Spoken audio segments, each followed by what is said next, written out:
Bom, vamos lá.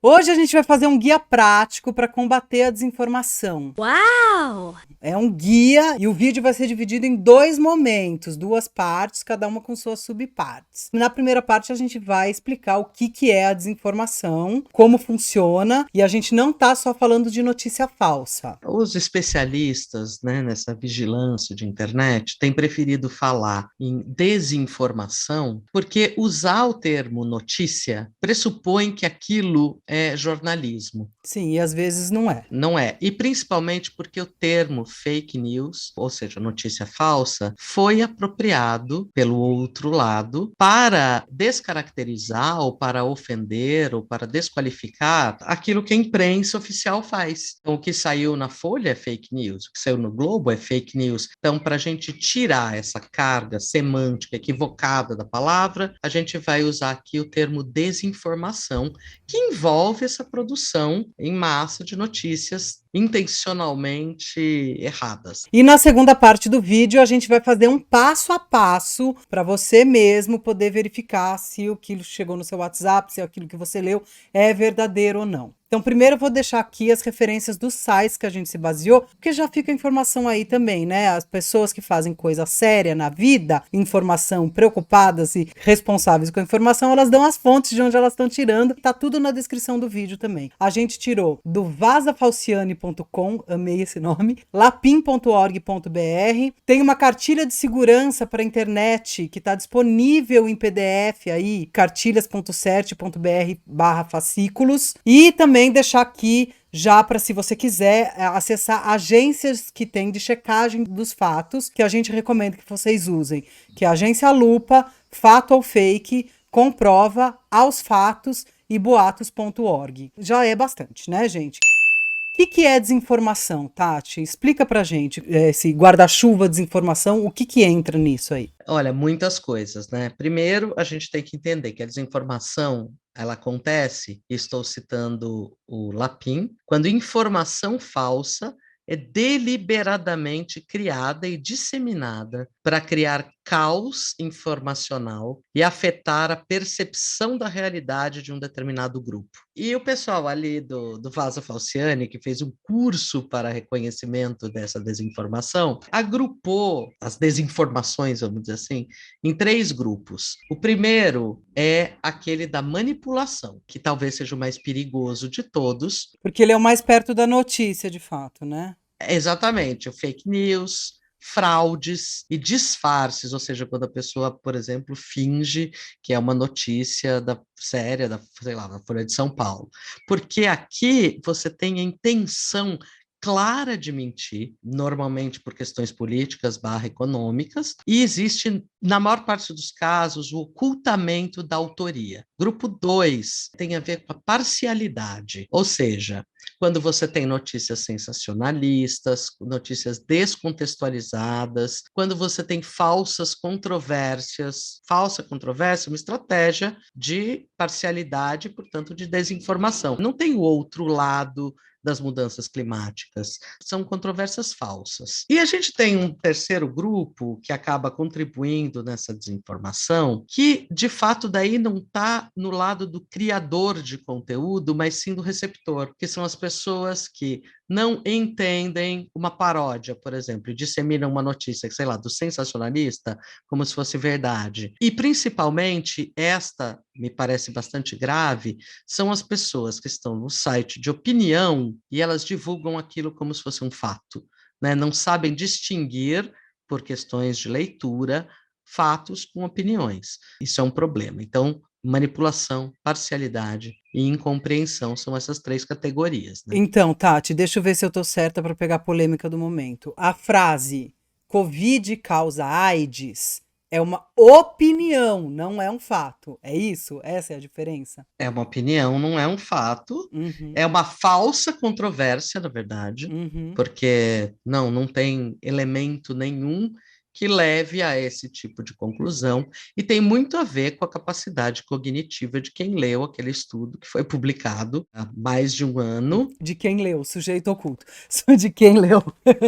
Foi uma notícia descontextualizada e Uhum. mal lida. Teve um problema de interpretação grave na leitura do texto científico. Acho que é isso que a gente explicou sobre a desinformação, né, É. Tati? Eu quero fazer um vídeo curto para as pessoas verem até o fim também, né? Vamos começar com essa parte já. Como ajudar a combater a desinformação e certificar que aquilo é verdadeiro em tópicos e listas como vocês gostam. 1. Leia a matéria inteira. Não leia só a manchete. Atualmente, nos clickbaits, que a gente já falou várias vezes isso, as manchetes são muito chamativas e elas querem capturar a nossa atenção. Então, a gente já falou, se o título diz A, B e C, na matéria tem que estar dizendo A, B e C e não C, D e E. Então, é importante que você abra a matéria e não tire conclusões pelo título. Isso é muito básico e a gente está tendo que falar, mas estamos aí falando, né, tá?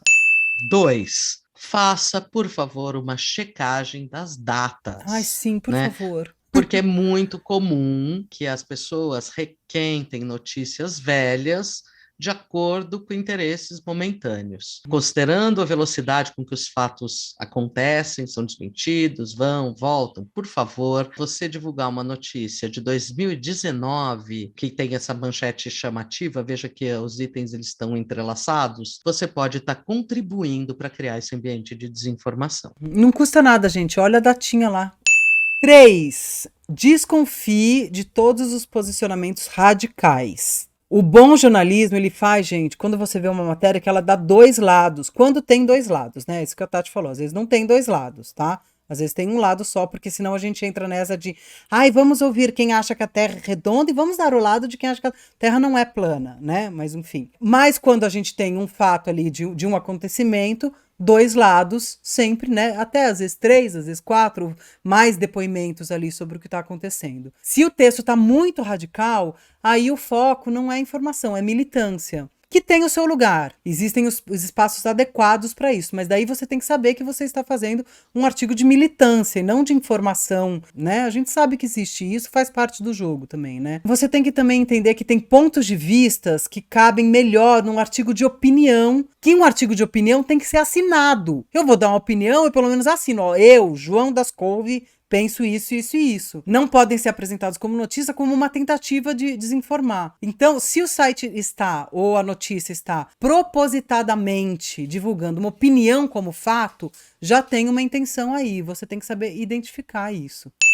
4. Observe a linguagem utilizada. Isso serve para você entender, inclusive, os posicionamentos radicais. Por exemplo, um excesso de adjetivo, bonito, feio, incrível, importante, horrível. Adjetivos, em geral, indicam uma opinião pessoal, assim como caixa alta, né, as maiúsculas, negrito, exclamações, reticências, não fazem parte das práticas comuns de escrita jornalística. Na verdade, são formas de mobilizar emoções e não a racionalidade exigida da informação. Então, preste atenção nisso.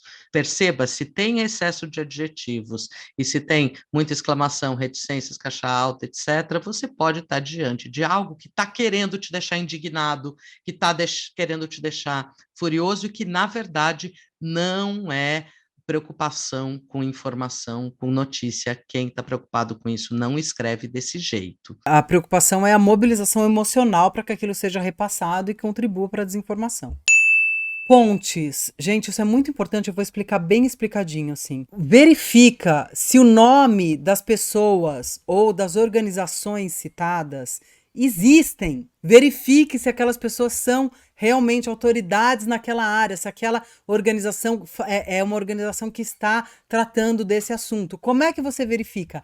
Joga aquele nome no Google. Eu já tive que explicar isso e eu achei que não precisasse explicar. Você pega o nome, aquele nominho de organização, joga no Google, vê se aquela organização tem um site, vê se aquela organização que está falando do problema das abobrinhas pesquisa sobre abobrinhas ou se ela é uma organização que está falando de camelos. Verifique se aquilo está citando ou se aquilo de fato existe, porque quantas vezes você não recebe uma notícia que é o doutor fulano, beltrano, cicrano, e não existe o doutor fulano, beltrano, cicrano. Médico você encontra CRM. Se não aparecer nada no Google, aí não existe, né, gente? Aí não tem o que fazer, não existe. Tem 6. 6 ajuda você, inclusive, a compreender o 5, que é, veja se a notícia saiu em outros veículos de comunicação ou se ela está sendo apenas replicada igualzinha, com as mesmas palavras, num conjunto de sites, né? Porque quando um fato verdadeiro, um fato jornalístico, uma notícia ocorre, todos os veículos de comunicação sérios vão noticiar e, obviamente, tem redatores diferentes, vão escrever de maneiras diferentes. Lembrando que, muitas vezes, sites que propagam desinformação imitam a aparência, o estilo, o design de fontes de credibilidade. Então, se você eventualmente entrar num site, procure seções como Sobre Nós, Fale Conosco, porque esses sites que são criados como fazendas de desinformação não costumam ter essa parte, escreva pra gente, fale conosco, quem somos nós e etc. E dá uma olhada no endereço eletrônico ali, porque às vezes está parecendo que é um negócio de um jornal que você conhece e o endereço é amamoscouve.com, entendeu? A gente sabe os endereços dos jornais. Procura lá, digita lá, UOL, Folha, Globo, não sei o quê, e vê se o endereço, se tem um endereço da Globo que é Jornal das Couve. Não tem. Olha o endereço que você está clicando. E principalmente, não pode ter preguiça.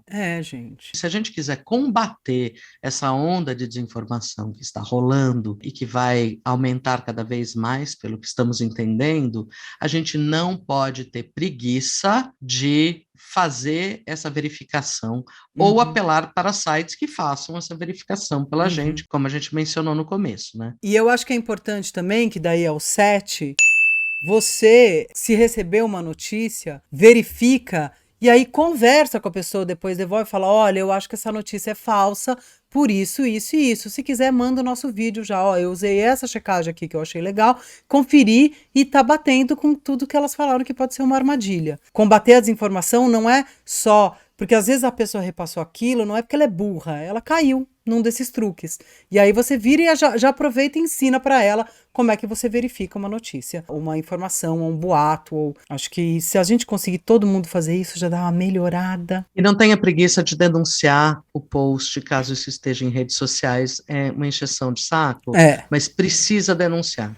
Né? Viu que é falso, checou, vai lá, denuncia, porque é o nosso caminho, é o que nós podemos fazer, infelizmente, de uma maneira meio individual ainda, mas é o que a gente tem para fazer, é esse diálogo com as pessoas para que essa onda de desinformação possa ser minimizada. Bom, foi isso, gente. Um videozinho que a gente vai tentar ser o mais curto possível na edição, para que ele seja visto muitas vezes, que vocês possam compartilhar, para ver se a gente faz uma rede aí de, pelo menos, combate à desinformação.